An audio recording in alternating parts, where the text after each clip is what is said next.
कहानी की कहानियाँ।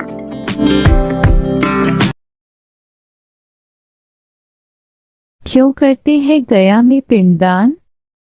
हिंदू धर्म में मृत व्यक्ति की आत्मा की शांति के लिए पिंडदान किया जाता है। पितृपक्ष के दौरान पितरों को दर्पण भी इसीलिए ही दिया जाता है ताकि उनकी आत्मा को शांति मिले और उनको सद्गति प्राप्त हो सके। गया मध्य बिहार का एक महत्वपूर्ण शहर है जो फल्गु नदी के तट पर स्थित है।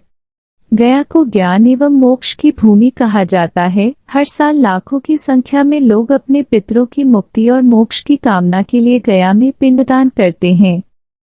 कहते हैं कि एक बार जो व्यक्ति गया जाकर पिंडदान कर देता है उसे फिर कभी पितृपक्ष के दौरान श्राद्ध या पिंडदान करने की जरूरत नहीं पड़ती।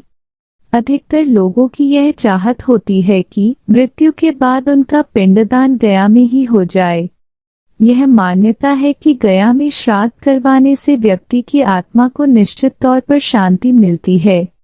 इसीलिए ही इस तीर्थ को बहुत ही श्रद्धा और विश्वास के साथ गयाजी कहा जाता है।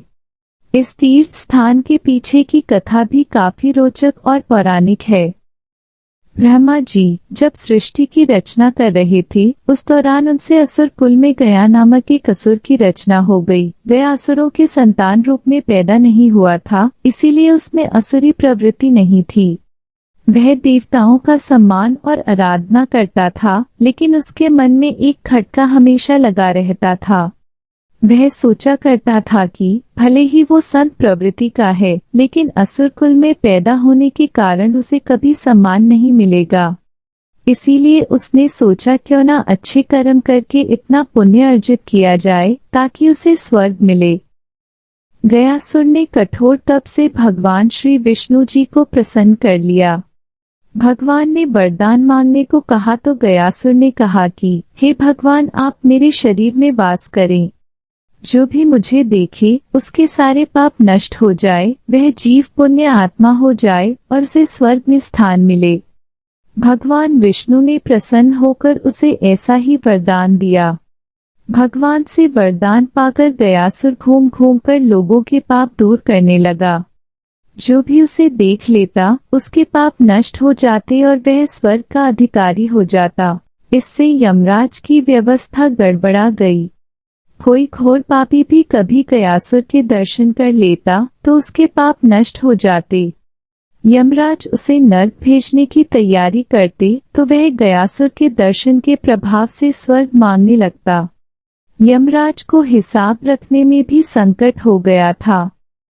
यमराज ने ब्रह्मा जी से कहा कि अगर गयासुर को न रोका गया तो आपका सारा विधान समाप्त हो जाएगा, जिसमें आपने सभी को उसके कर्म के अनुसार फल भोगने की व्यवस्था दी है। पापी भी गयासुर के प्रभाव से स्वर्ग को भोगने लगेंगे। ब्रह्मा जी ने उपाय निकाला। उन्होंने गयासुर से कहा कि ये तुम्हारा शरीर सबसे ज्यादा पवित्र है, इसलिए मैं तुम्हारी पीठ पर बैठकर सभी देवताओं के साथ यज्ञ करूंगा। गयासुर काफी धार्मिक प्रवृत्ति का था। उसकी पीठ पर यज्ञ होगा ये सुनकर वह सहर्ष तैयार हो गया। ब्रह्मा जी सभी देवताओं के साथ पत्थर से गया को दबाकर बैठ गए। इतने भार के बावजूद भी वह अचल नहीं हुआ और वह घूमने फिरने में फिर भी समर्थ था। देवताओं को चिंता हुई तो उन्होंने आपस में सलाह की कि इसे श्री विष्णु जी ने वरदान दिया है, इसलिए अगर स्वयं श्रीहरि भी देवताओं के साथ इसके पीठ पर बैठ जाए तो गयासुर अचल हो जाएगा।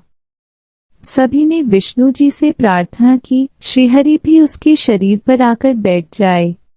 श्री विष्णु जी ने देवताओं की जब प्रार्थना सुनी तो वो भी सभी देवताओं के साथ गयासुर के पीठ पर जाकर बैठ गए। जब गयासुर ने सभी देवताओं को अपनी पीठ पर बैठा देखा तो गयासुर ने कहा, आप सब और मेरे आराध्य श्री विष्णु जी की मर्यादा के लिए अब मैं अचल हो रहा हूँ। घूम घूम कर लोगों के पाप भरने का कार्य बंद कर दूंगा, लेकिन जो कि मुझे श्रीहरि का आशीर्वाद है, इसीलिए अब वह व्यर्थ भी नहीं जा सकता है। इसीलिए श्री हरि जी से उन्होंने प्रार्थना की है, विष्णु जी आप मुझे पत्थर की शिला बना दें और यही स्थापित कर दें।